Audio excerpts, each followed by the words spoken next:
Help. We are live on Facebook, and we're just going to hit the record button here. Make sure we record the session. We've got a special surprise guest expert on the call. This is Halifax Horsfield, and he's my son, and he has been speaking about consciousness today. And I really wanted him to come on because I feel it's so important to really be supporting the youth in their intuitive abilities and their awakening of consciousness, and really seeing them for who they are and their abilities. And I support my children 100% in their abilities. And, you know, Halifax, just a few weeks ago, we were on the way to the bus stop, and I said, I had an intuitive download, because I get them a lot when I'm driving. I said, Halifax, I'm so excited. My really good friend Jessica Reed, she's going to be part of the summit. So actually, this was quite a little bit ago now, actually months ago, wasn't it? And I said, oh God, I'm so excited because Jessica Reed is so sweet. I'm so happy. And he goes, oh Mom, I feel her energy, and she's such a good person, and she is going to be part of your summit.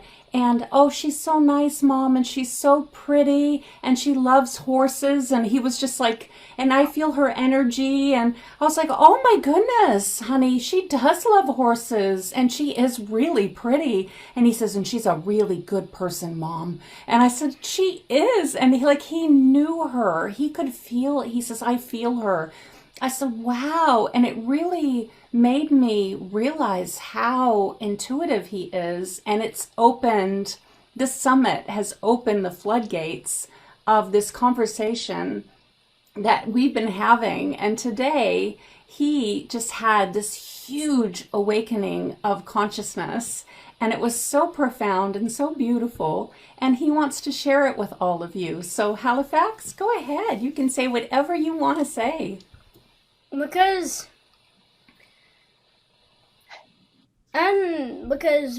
when I figured out what energy was, I just puzzle piece to the end of the puzzle.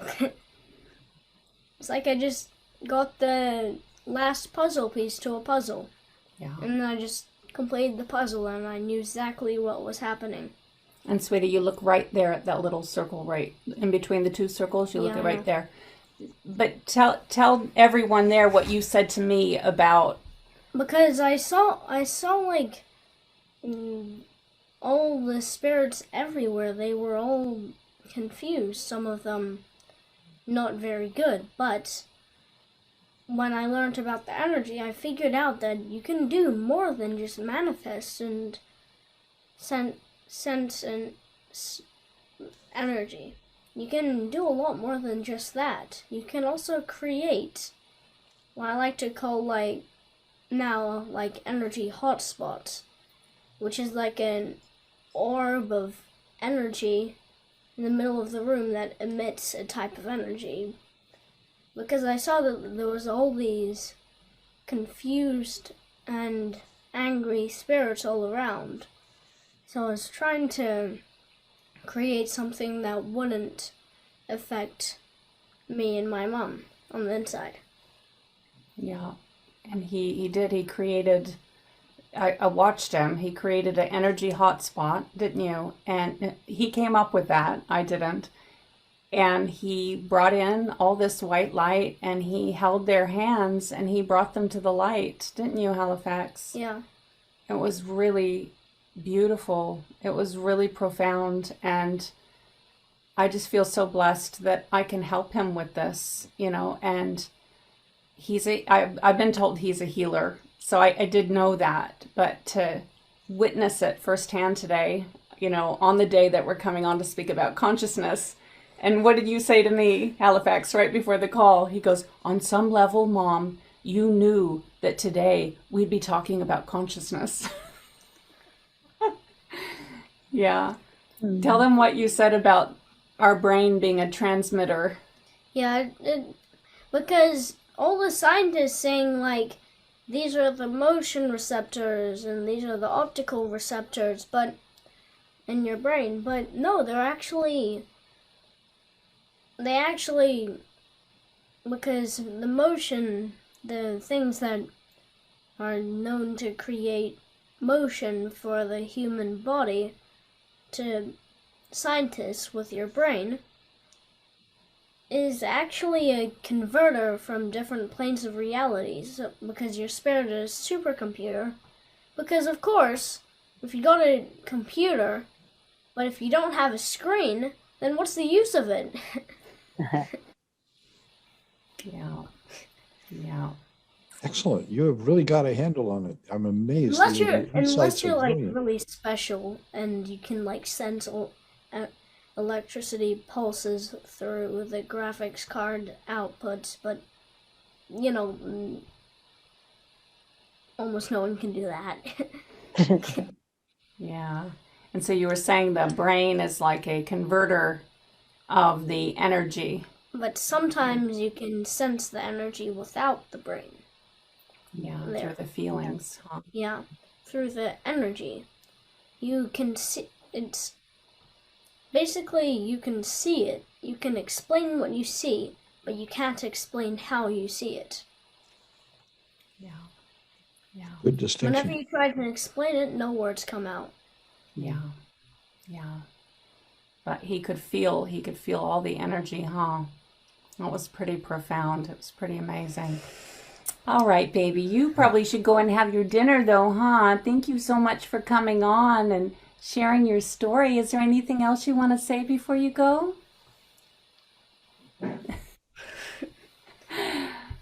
That's basically all, I think. Okay. Let's just wave and say goodbye. Goodbye. And, Thank you, in Halifax. 2 years, you'll be old enough to go to Oberon School of Wizardry. Yay! I look forward to that very we've much. signed him up in advance. He's on your list. Oh, good. Good.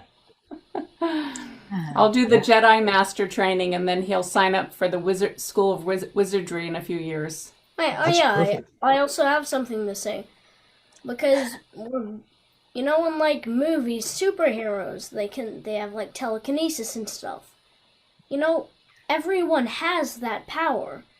It's just you don't have enough energy to make it real, and most people don't even know about it.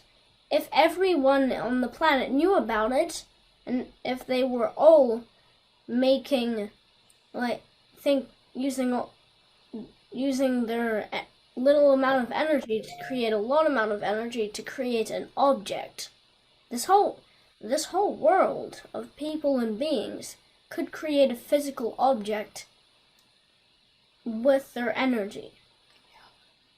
That's what we're working on, honey. It's called the New Well, Earth.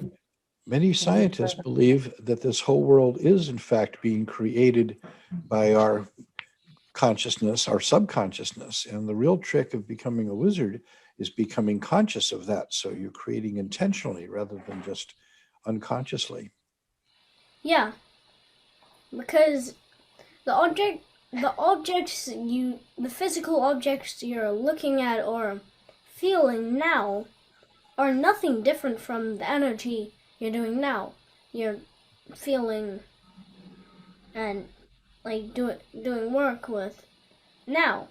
It's the object is just a very high wavelength of that energy.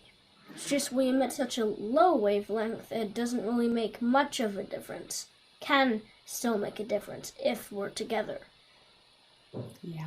That's why I said all the people on the all the beings on the earth can work together to create an object out of thin air. Yeah. Which the air is made of energy. Yeah. Wow. All right, baby. You go and have some dinner. I love you. Mwah. Bye. Wonderful. Good to meet you, It's a Halifax. superpower which has no consequences. The only consequence is learning how to do it. Wow. Thank you, And Halifax. I love you, honey. You go have a nice dinner with your dad. Thank Bye. you. Bye. I'm hungry. What he just said there, those final words about consequences. When I teach about wizardry, I always say, well, wizardry is about wisdom, and the essential definition of wisdom is considering the consequences. Wow. So the last part was really, wow. He's amazing. The things he comes up with, I'm just sometimes just flabbergasted. I'm like, He oh my is goodness, where did you come from? You're like this star being from Yeah. from another really, planet. absolutely. Yeah. Yeah. He's always been both boys are very spiritual, very intuitive, very psychic, and um, incredible. They're both incredible boys. I'm so proud of them, and I'm so happy that I get to support them in their gifts. Well, he's Yeah, clearly an old soul. This is yeah, definitely not his first rodeo. yeah. He is. It's true. Yeah, yeah. His nickname is Houdini because he's quick. He can just, yeah, yeah. He's amazing. Oh, thank you. So, good evening, everyone. I hope you enjoyed that. I really thought that was important to, really bring in the energy of our children because they are the ones that are going to inherit this planet. And if we can teach them and inspire them and help them, you know, hold on to that awakened consciousness because I think it already comes in awakened and then, you know, the world kind of shuts that down. And if we can just keep that open and keep that growing, and really allow that to blossom in the youth, then we're so much more ahead of the whole game of creating the new earth and the new paradigm. And so I thought that was important. And it wasn't my plan. It just happened tonight. We take baths together, and we were in the bath, and he just started da da da da da da da da da da da da da. Mom, there's these spirits, and I can see them, and I can feel them. And so then,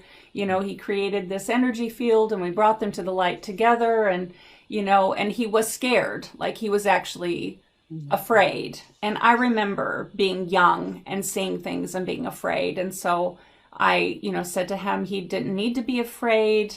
They're just scared, they just don't know, and they just want to go to the light, and that you're more powerful because you're in a body, you're not disembodied, you're in a body, so you can help them.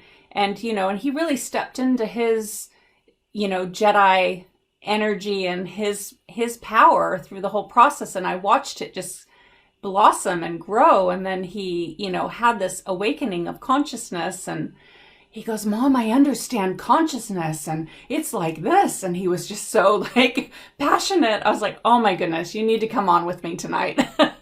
And then right before we got on, he says, Mom, I think on some level you knew that I was supposed to come on with you. He's so sweet. Well, the force is strong in this one. Yes, it is. It's very strong in him. Thank you, Oberon. Yeah. I'm so excited for him to attend your School of Wizardry. Yeah. So, Anna, I just saw right before I came on to this Zoom call that you have made a donation to Pachamama Alliance, and I just want to say thank you. Oh my goodness, in the spirit of the summit. That means so much to me. I actually welled up with tears. I didn't have time to send you a message, but I thought I'd just say it live and say thank you so much. You're such a darling. Thank you. My pleasure.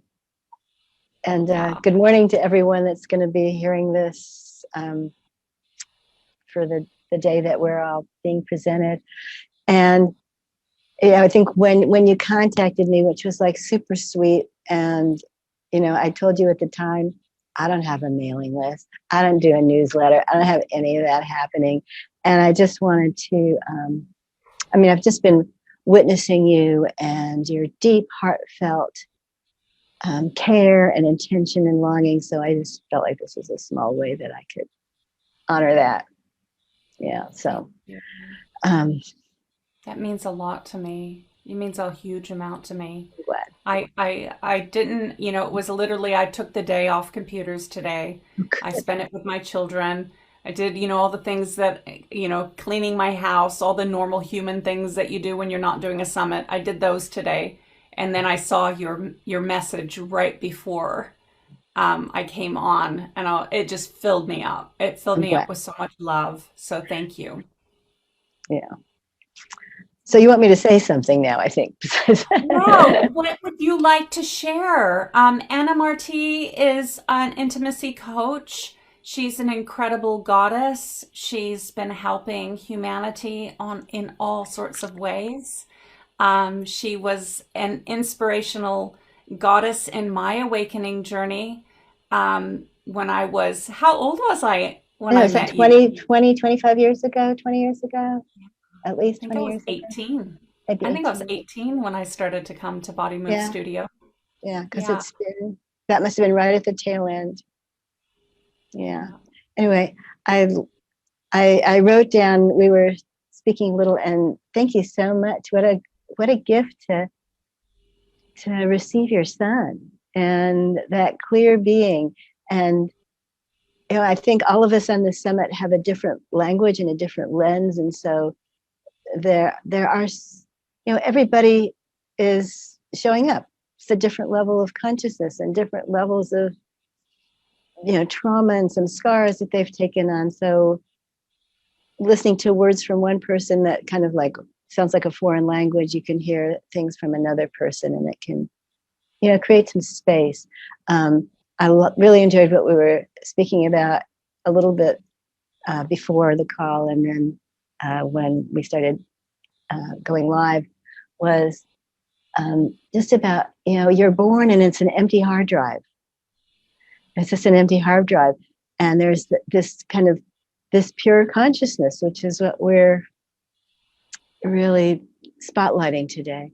And then there's this material that's inserted from family and partners and gender and culture and history. And you and I get confused that, like, that's who I am. I'm a woman, I'm this age, I live in this place, and all these narratives. And waking up is really about, my prayer every morning is that that those samskaras, those habit patterns be shed, so that what might shine forth is more clarity, more open-heartedness, more compassion, more kindness. Oberon said something and I wrote it down. It's better to be quiet and be thought a fool than to speak and remove all doubt. And I find at this point in my life, because I've one of my samskaras has been speaking, being admired for what I have to say or any number of things. And I just want to shed all that. It hasn't, it hasn't served me. And I know what I wanted to say about the summit. And I know that, Schamet and everyone really wants to encourage people to get the all access pass. And these are unprecedented times. People have very full lives, and some people are very concerned with just very basic needs. Every morning I wake up and go, I'm in a house. I do not have to think about where I'm going to use a toilet. I do not have to think about where I might get food. And there are so many people, certainly in the United States, certainly in my city, that don't have that privilege.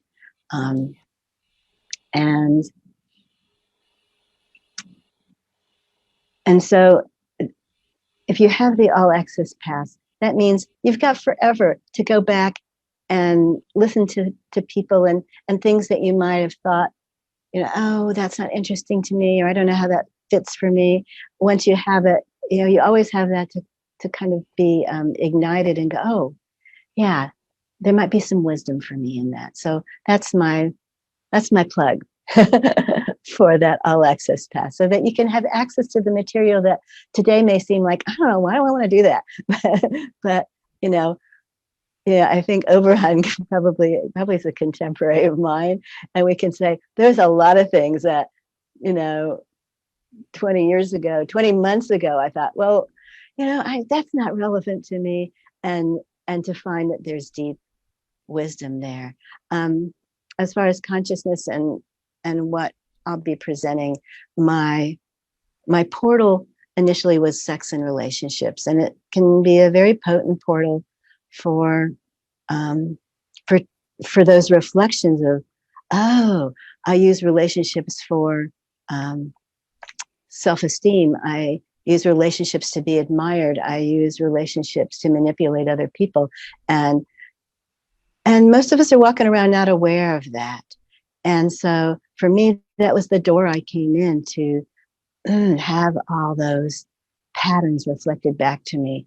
And so what I've been doing for probably the last 20 years is supporting people in their consciousness, in their waking up through that door to, people come to me with, all variety of what's wrong with me, what's wrong with my partner, what's wrong with my family.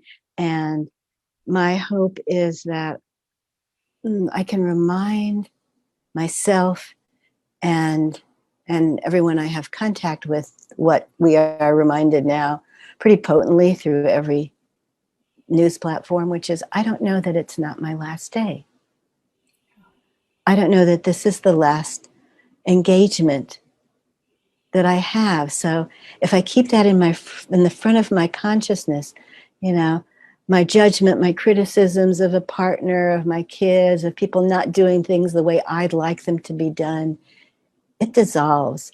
And I can enter into that heart space, into that connection, into that, in that more potent consciousness, whereas Halifax, stated so beautifully, anything can be created. Everything is made of energy and consciousness. And an example that my teacher always uses is like a cup.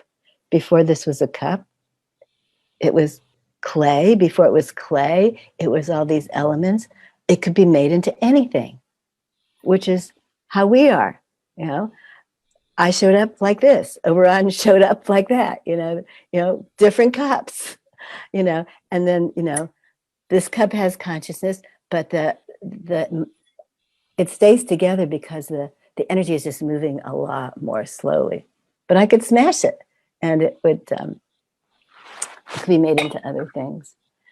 Anyway, I want to thank Schamet again for working so hard, and just encourage people if, I know that for some of the presenters, maybe they'll, if they send out to the list, well, those people just want to see when they're presenting, I just know this person. But I just want to encourage people to be open, which has its implication in our world. How can we be open to one another? Certainly in the United States, things are very polarized, and it's difficult for people to get beyond their narratives, their patterns. And so may we all practice relaxing and being opening our hearts, and being kind. So thank you. Thanks for having me. Aww. And thanks for that sentence, Oberon. I'm just going to keep that one. File the serial numbers off, and it's all yours. Yeah. Thank you, Anna. I intentionally chose very different, rays of sunshine to be part of the summit, because I really wanted to, create that, that circle of life, that bridge of perception and energies and ways of thinking to, open consciousness. But yeah, it's a good reminder that, we still have a long ways to go. And I know that I'm an idealist, and sometimes the vision and you know, it's the story of life, isn't it? So many visionaries have this vision of Yeah. what they want to create, when we thought, okay, the world's not flat, it's a circle, they all thought he was crazy. So there's a process and there's a journey, and I know I need to learn to be more patient with that process and with that journey. So thank you for that reminder. It's a good one. Yeah. Yeah, there's a lot going on the planet, and you're quite right. I thought about that today, and I thought about the fact that I need to have more patience, more compassion, more understanding, that it is a journey. The awakening of consciousness is a journey, and everyone's in a different place on that journey. Yeah. That's for sure. Yeah. Yeah. So, Oberon, did you have something to share about awakening consciousness? Well, it's really great to be here in this particular conference, because that's kind of what my life has always been about. When I first went off to college very long ago, 1961 it was, I remember one of the very first classes that I took for freshmen. They assigned us to come up with a personal mission statement, what we wanted to do with our life. Here we were coming from out of home, out into the world. And it's interesting and fascinating to me hearing what Halifax was saying about if everybody could be fully conscious and aware and utilize their creative magical gifts and such, they could shape the world. And this is exactly what I was thinking of at the time. It really was. I was also inspired by superhero type stuff, which are all about potentials and abilities that are extraordinary. I was inspired, people think that the Gray School was probably inspired by Harry Potter, but actually it was really inspired by Professor Xavier's School for Gifted Youngsters of the X-Men, which came out way back then in the early 60s. That was really what I wanted to do. I wanted to teach that kind of stuff. So I came up with my mission statement, and it was to be a catalyst for the coalescence of consciousness. And that's been my whole life. That's what I've done all my life. I've done everything that I've done has been in furtherance of that particular mission. And watching, shaping the world as it's going along. Of course, I've talked about the 60-year Renaissance cycle, of course, that we are just beginning a new one of these. And every 60 years, like clockworks, there's one of these. And some of us were privileged to be around for the last one, weren't we? And 60 years ago, in the 60s. And that was what it was all about. It was about awakening consciousness. And, we were experimenting with consciousness, expanding, entheogens of various sorts, of course. But that was the whole vision. And it is every time. Every time this comes around, there's a vision of awakening. Many of these cycles have, in fact, been called things like the Great Awakening, or the Transcendentalist Awakening of the 1840s, for example, or the Golden Dawn of the turn of the millennium. It's not millennium, turn of the century last time around. But every time that this comes around, there's this sense of a new awakening. And Renaissance means rebirth, literally. So these are times of rebirth. Rebirth of what? Rebirth of consciousness. And of course, as we mentioned before, to me, an important observation is that every one of these is rooted in a reawakening of consciousness of the goddess, who appears as the muse of poets and artists and musicians and writers. The muse is the feminine reawakening, the feminine reemergence, which is constantly being suppressed by the patriarchal culture. And it's the reawakening of that on these 60-year cycles that stimulates the next phase of our evolutionary development. And, people talk about, are wedded to the physical world, the physical universe. Science is all about the physical universe. That's what it's about. And that that world is all entropic. It all runs down, and energy depletes and everything runs down.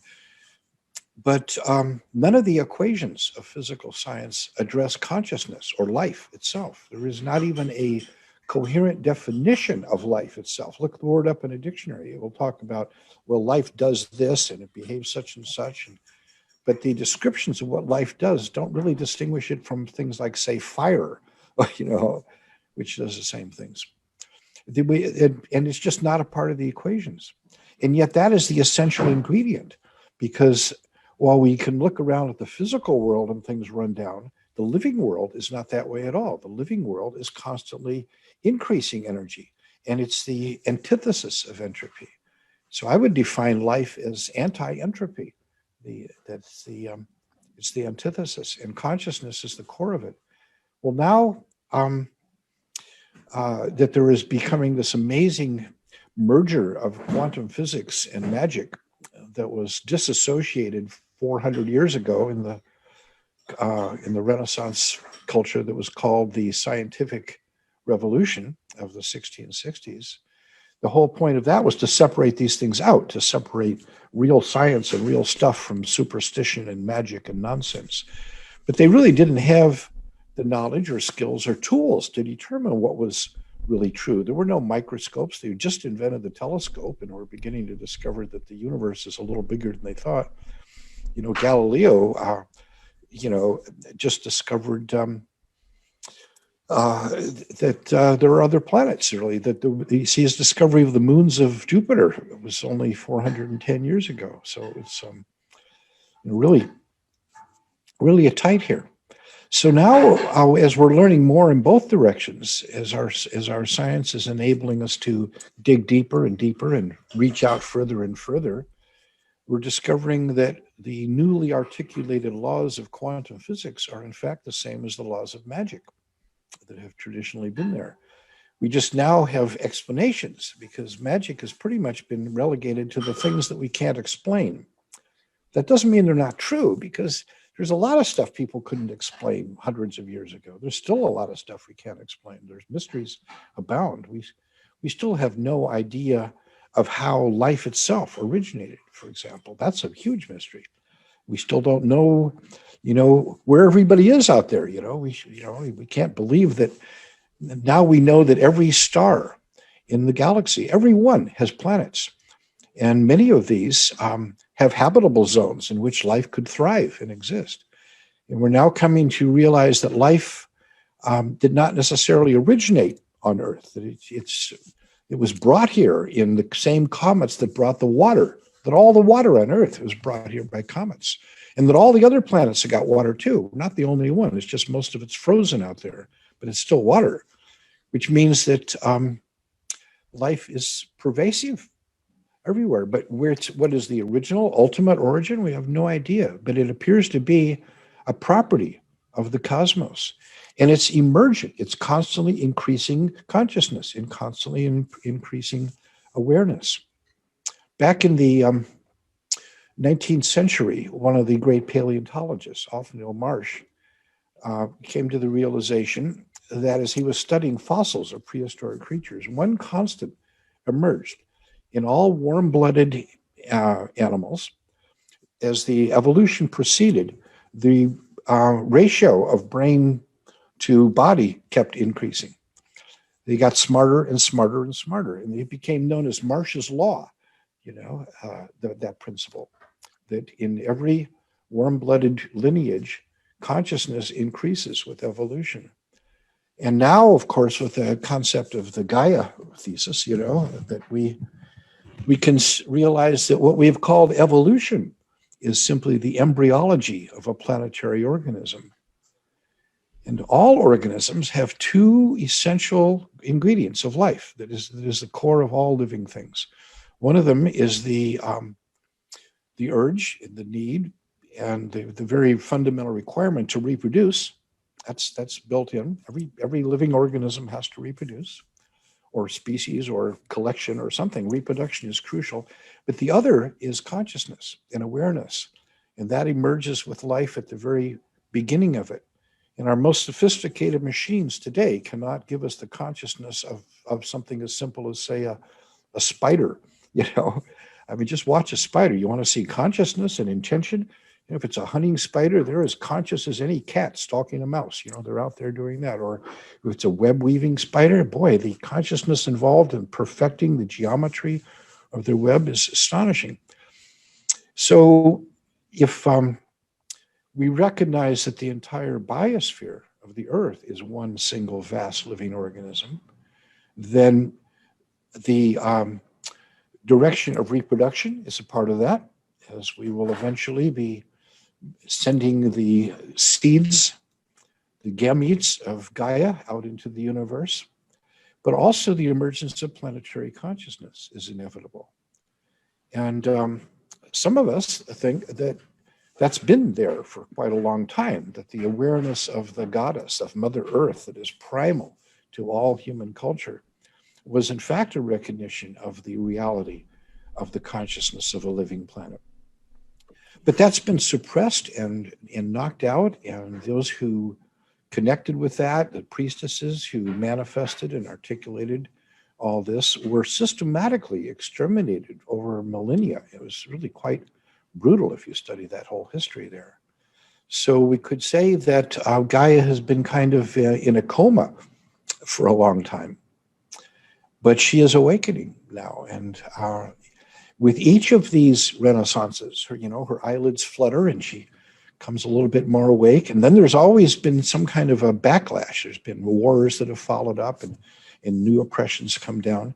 But the awakening continues to survive and grow and spread, and we are seeing that. And this very conference is a manifestation of that.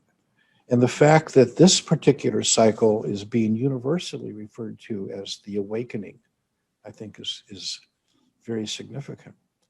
And now with vehicles like this, it was really neat to hear Halifax talk about the downloading kind of thing. And you missed a little bit of our early conversation where we were talking about that each of us as a conscious being, all of this stuff isn't in our head, all the stuff that we're aware of in our consciousness. It's just too much for that. You could take us apart down to the last little cell, and you would never find it. You would never find the dreams, the consciousness, the loves, the memories, anything that we have. It's not in there.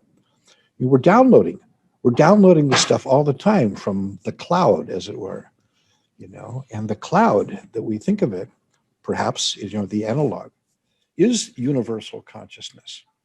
And in quantum physics, the deeper you go, and you go through the atoms, and you get down inside, and you find out that the space between the atomic particles is as vast as the space between the stars, and you keep going down and down and down, and it's all empty space. There's really nothing there. You get down to the very bottom, and it's there's just vortices, and spin and vibration and stuff like that, but there's no actual objects. Right. And you get down to the very bottom of it all, and you have what we call the quantum field. And the quantum field, by those people who are in the forefront of the thinking, is consciousness. That's what underlies everything. That's the ultimate reality. This physical stuff, this isn't reality. This is an illusion. This is a fabrication of our consciousness. Just like the avatars that we create to inhabit to play our video games. This is what Halifax and I were talking about.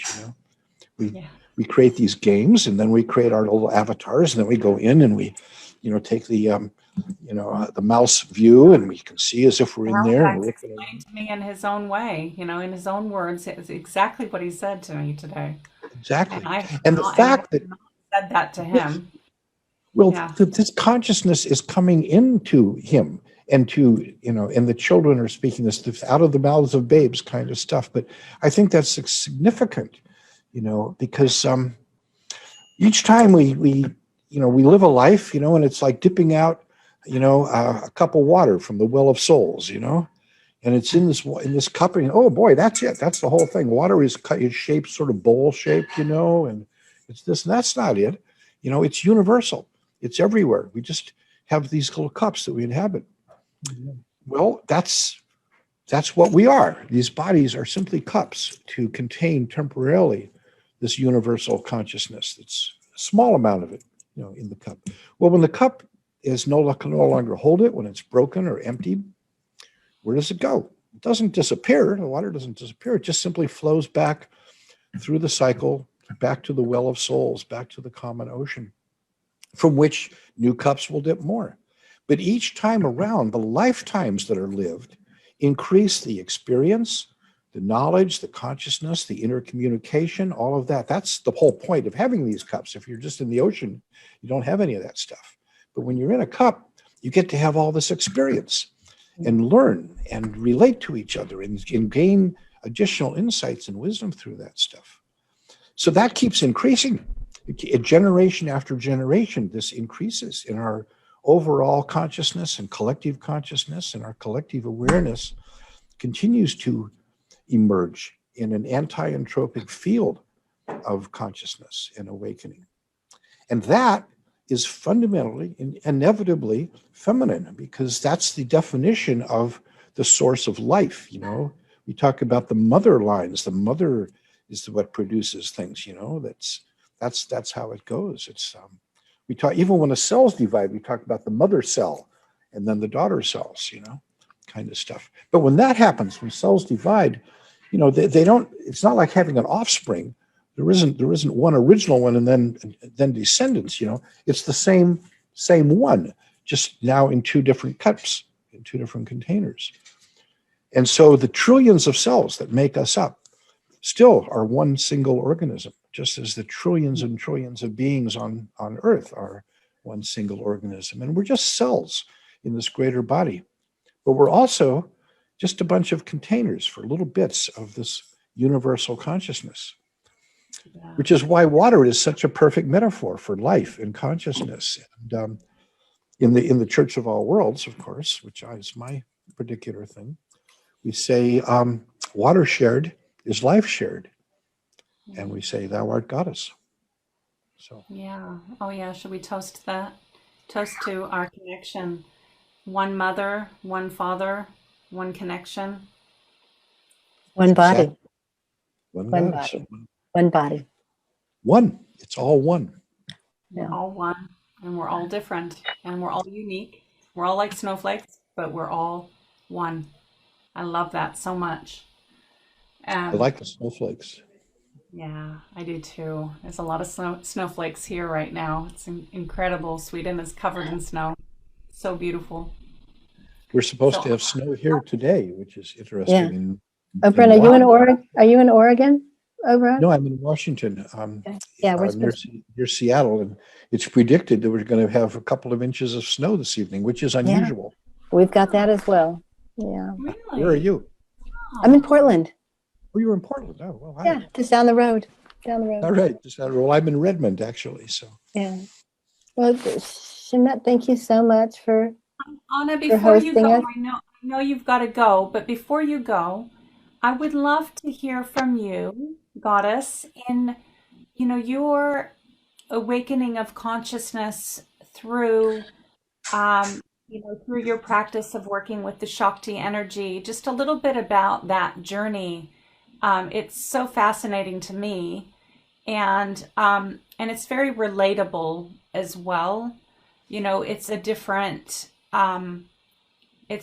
representation, and it's a different way of communicating consciousness. And I love, I know you have to go, but a little bit about it. Okay. I know everyone would love to hear that as well.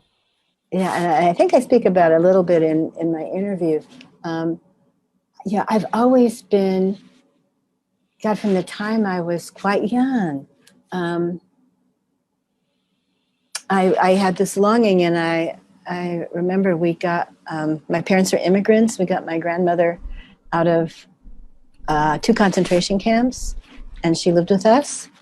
And I mean, I was like a little girl, so I had, I didn't get any stories. I didn't know what she had lived through. She lost her home, her language, her only daughter, her son. My father had gotten out before then. But she was this well of equanimity. She was this well of peace. And it was like she was my first guru. Oberon talks about that kind of spaciousness. looking back from my, my mind, it's like, wow, so many people that have those experiences have anger and resentment and a lot of suffering. And she was just this representation of equanimity. And like I could taste it. I could feel it. And then, of course, years and years later, I heard her story. But I've been following that thread. I've been following that thread to discover, that equanimity, who we are. I came in through the Neo-Tantra door because I've always enjoyed being in a body. I just think a body is fun. I like to dance and, and I love touch. And so, like Oberon, I kind of came of age in the 60s where we were doing a lot of that. And but was so uninformed around sexuality and how to use that energy, vital energy, creative energy. And so I just kind of steamrolled my way through my life until I kind of discovered the Neo-Tantra platform, which is an appropriation of a little Hinduism and Buddhism, but it was a door in until I met a teacher in a traditional tantric stream, which is really about consciousness and energy. And so I marry those two streams because, again, for me, everybody's so unique. Some people actually discover consciousness through an addiction. It's usually through some kind of suffering that we want to wake up more. We get tired of ourselves. And so for me, is through the expression of sexuality, and it's like, oh, I got to see myself really clearly, and how I can relax more and use that energy, use that vital energy in a way that was of benefit. And in traditional Tantra, there's no morality, so there's not like this is good or this is bad. Everything is experiential. And that's what I've been doing for the last number of years. And going back to what Oberon reminded me of, I just want to be quiet more. I just want to be quiet more. And how can I use that energy, that creative energy, to be of service in the world? I think that's, for me, the most significant piece is that, yes, we can do all these workshops and all these trainings, but sometimes it kind of turns inward and it stops there. My own longing is, the whole point of being awake is how can I serve? So there's that. Yeah. Is that what you wanted, Schamet? Something like that. Okay. Yeah, I love that. I love that. And I've watched you throughout the years really bring that energy, awaken that energy, and bring that energy up. I remember you saying, "Why don't you have me on day 2 with the sensual, sexual, awakening?" Yeah. But for me, I feel that you through that practice, you have really awakened this, the upper chakras in this consciousness of stillness. So it makes sense that you say, I want to be quiet more, because it's you've done all that chatting, that expression, and now your kundalini has risen up, and you are, in my opinion, and why I put you on this day, is because you are here. So it makes sense that you're like, now it's time to be quiet. Now it's time to be of service, because that is, where one gets to at that stage. And so the reason why my spirit guides instructed me to have you on this day was exactly that. Thank you.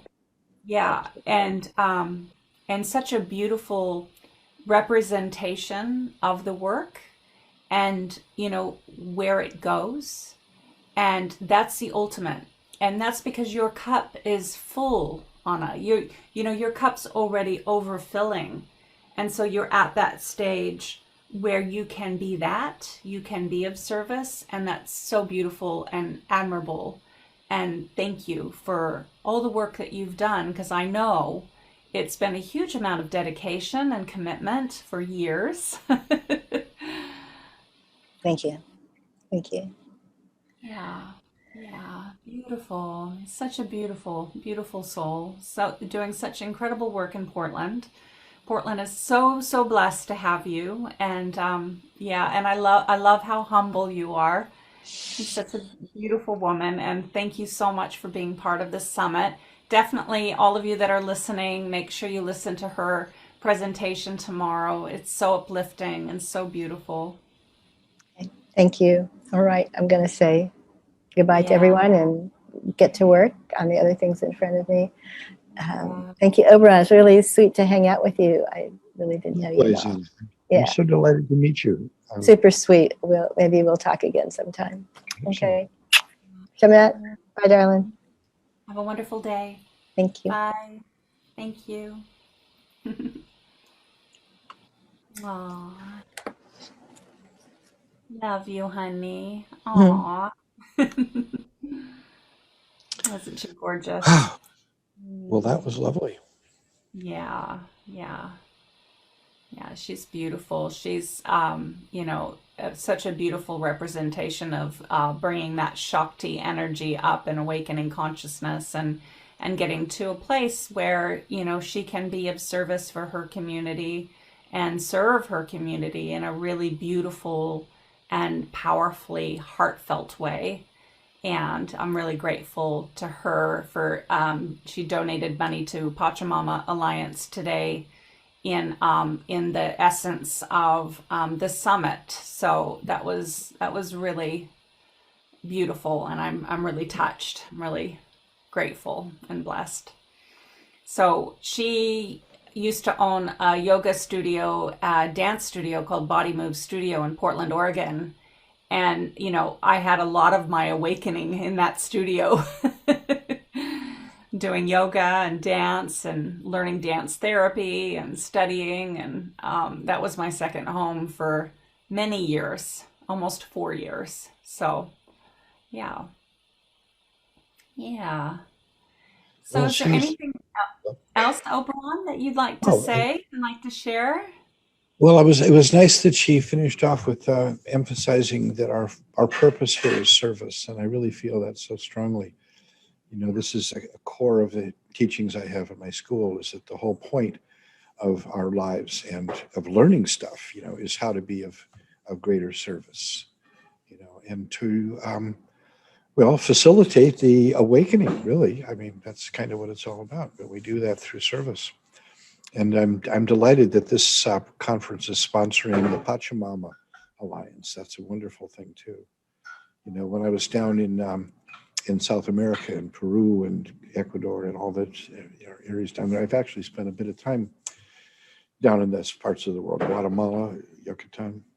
And back in when I was first down there was in 1990, I think, and that's when I first became really aware of the whole pervasiveness of Pachamama, which of course means Earth Mother, you know.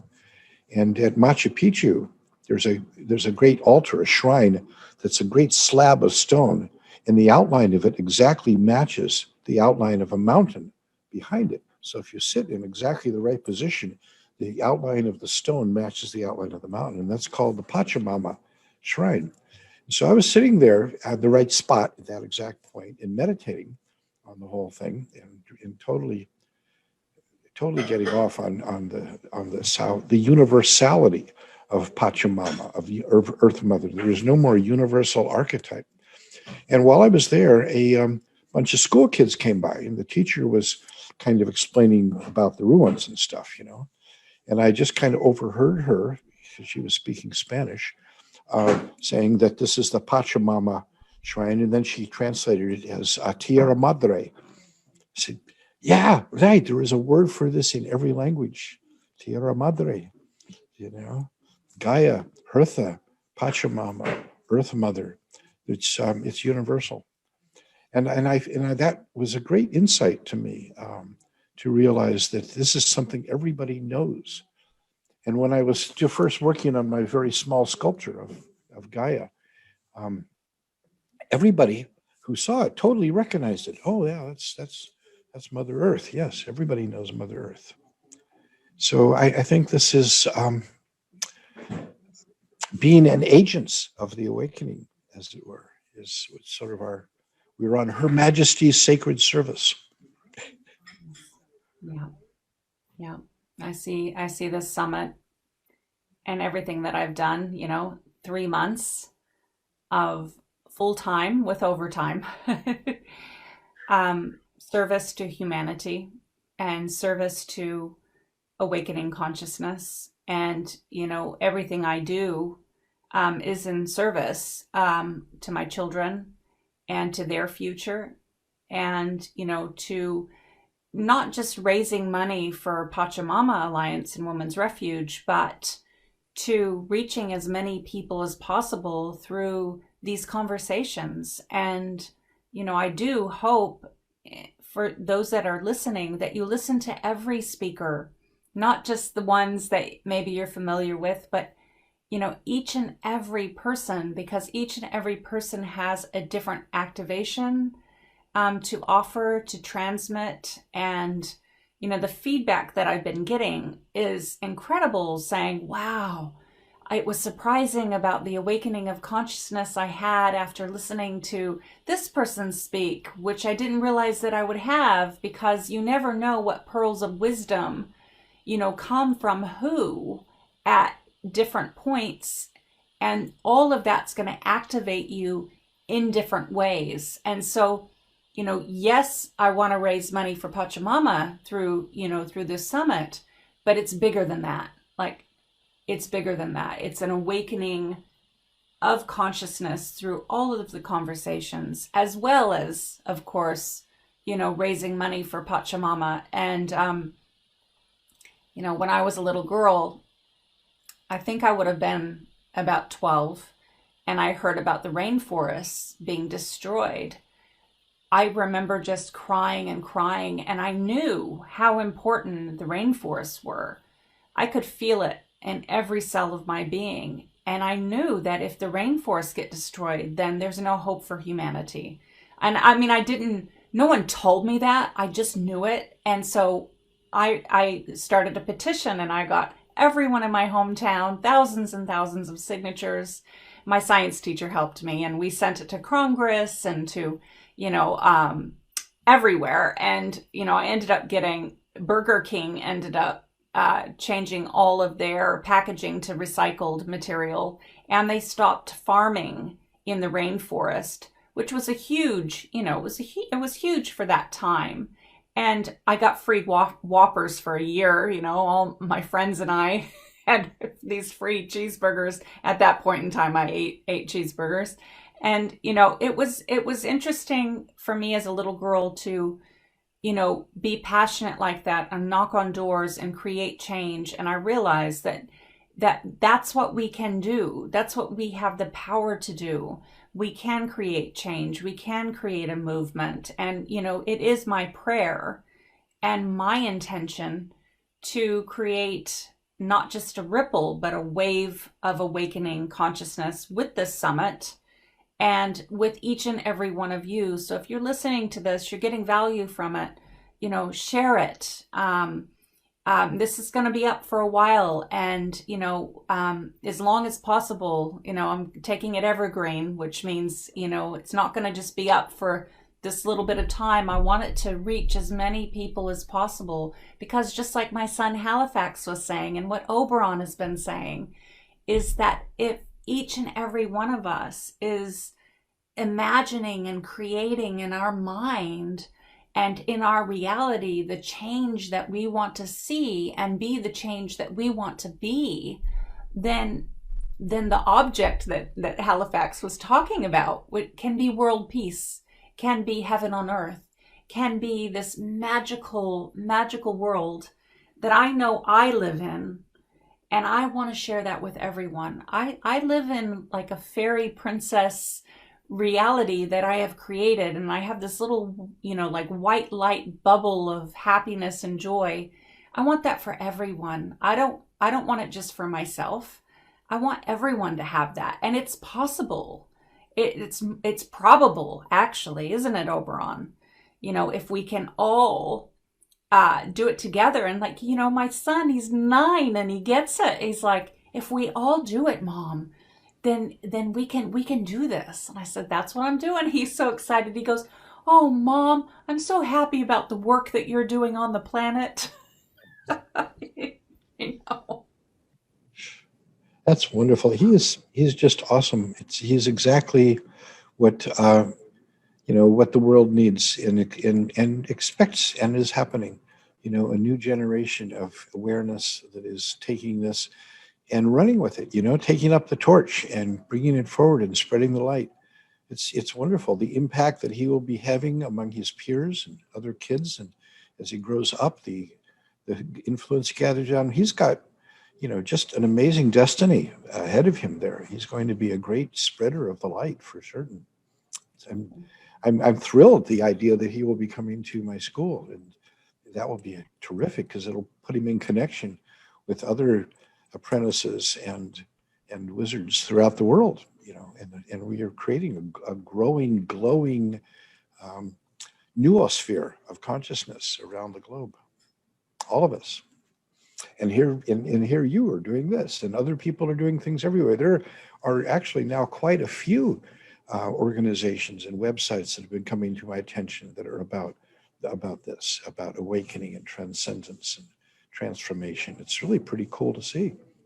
Yeah, it is, isn't it? It's great. It's really happening, and we're all making it happen. So thank you, Oberon, for coming on and sharing your wisdom, your knowledge, and your love, and your everything that you've had to say has just been absolutely activating and awakening of consciousness, and incredible and enlightening, and I've just loved spending time with you, so thank you.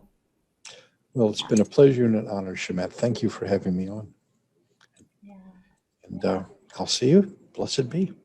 Yeah, blessed be, Oberon. Namaste. Namaste.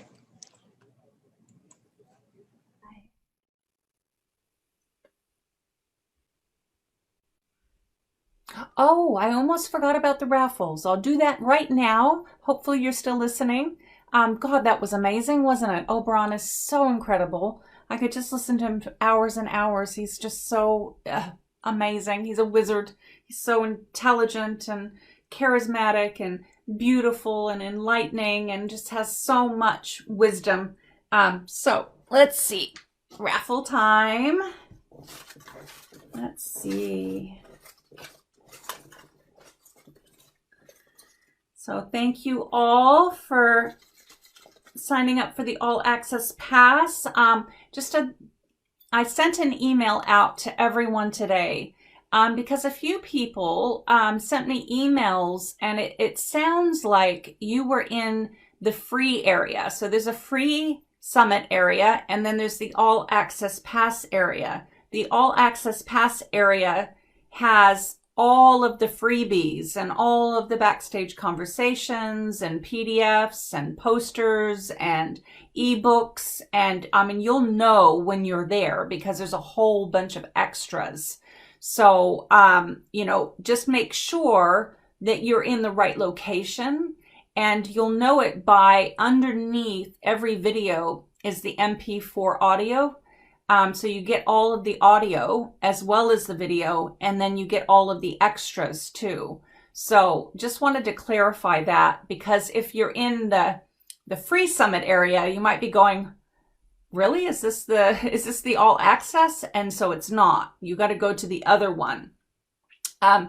If you're having difficulty finding the other area, get in touch, and I have an email to send out to you to help you with that. So we got a lot of new signups that have just come in the last few days. So I've got lots of extra names in my hat today. Okay, so let's see. The first winner is Mona Andreassen, Andreassen. And Mona, you have won a session with myself, and you can pick which one you want on my website, awakenthepriestesswithin.com. And so you can pick between a chakra healing, a manifesting session, let's see, inner child healing, and belief coach session. So there's lots of different ones to choose from. And yeah, that's for you. They work on different levels. So, and there's a clairvoyant session as well. So belief coaching, I trained with Lion Goodman, and that's coming up with a new belief, because when we, whatever beliefs we have is the reality that we're creating. And so when we change our beliefs, we change our life. So it can really open up a huge amount for you, and really powerful work. I've been working as a healer for over 20 years. I used to be the private healer on the movie Lord of the Rings and King Kong and The Hobbit, and that was an incredible time in my life. I loved it so much. And I took time off when I had my 2 boys, and have come back to it all in the last few years. And so, diving deep into beliefs has been an incredible part of my journey. But I also work with the chakras. So I do chakra energy healing and clearing. So, clearing out any energy that might be stuck, that is no longer serving your highest and best good, that kind of thing. I recommend doing either the chakra healing or the clairvoyant session to begin working with me, and then going from there. But obviously, what you feel connected to and drawn to, and there'll be a reason why I drew your name. So I'm very excited to work with you. Yeah, and let's see, what else do we have here? This session is with Leanne Babcock, and she's an incredible transformational coach as well in Canada. And we've got Ambey Singh, so Ambey Singh, Singh. And we will send you information as well, so you can get in contact with Leanne.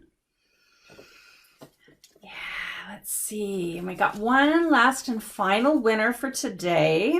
And this is for working with Lee Holmes in the Heal Your Gut program. And we've got Susan Jameson. So you have won the Heal Your Gut program with Lee Holmes, and that's valued at $395. And it's incredible work. She does incredible work. I love her book, Heal Your Gut, by Lee Holmes. So congratulations, everyone. So much fun winning things, isn't it? So I'm going to look at all these comments tonight, and I'm going to figure out who has made the most comments. And I said this a few days ago, but I've been kind of watching to see what kind of response I get.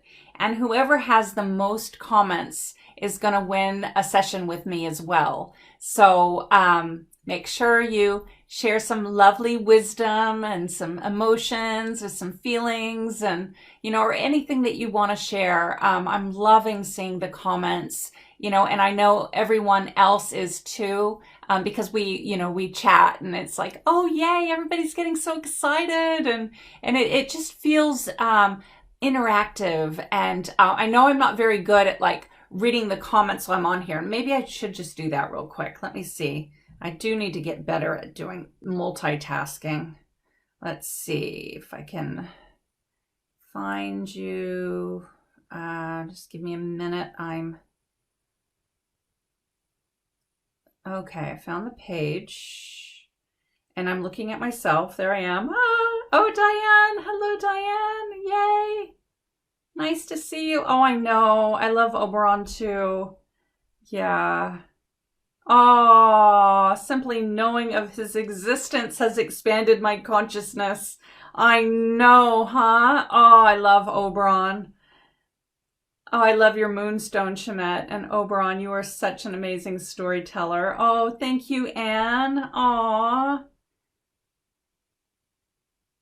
Has been amazing to listen. Well done, Halifax. Oh, thank you, ladies. Oh, I know. So I have shared this about Oberon, but I'll just share it again. How magical is that? That I had his newspaper clipping from when I was a little girl and, told my mom and dad I knew unicorns were real, and it was on the front page of the newspaper, and I had that in my scrapbook for years, and it really helped me have that remembrance of magic and that hope of what I knew inside, because I knew as a little person like Halifax, I was even younger than Halifax. I just knew that I was from a magical place and that I was here to bring magic to the world. And so when I saw that front page of the newspaper, I will never forget it, of the unicorns and this beautiful man and his partner with the unicorns. Everything in me lit up, and I knew, and I held on to that for so many years, and I'd forgotten about it.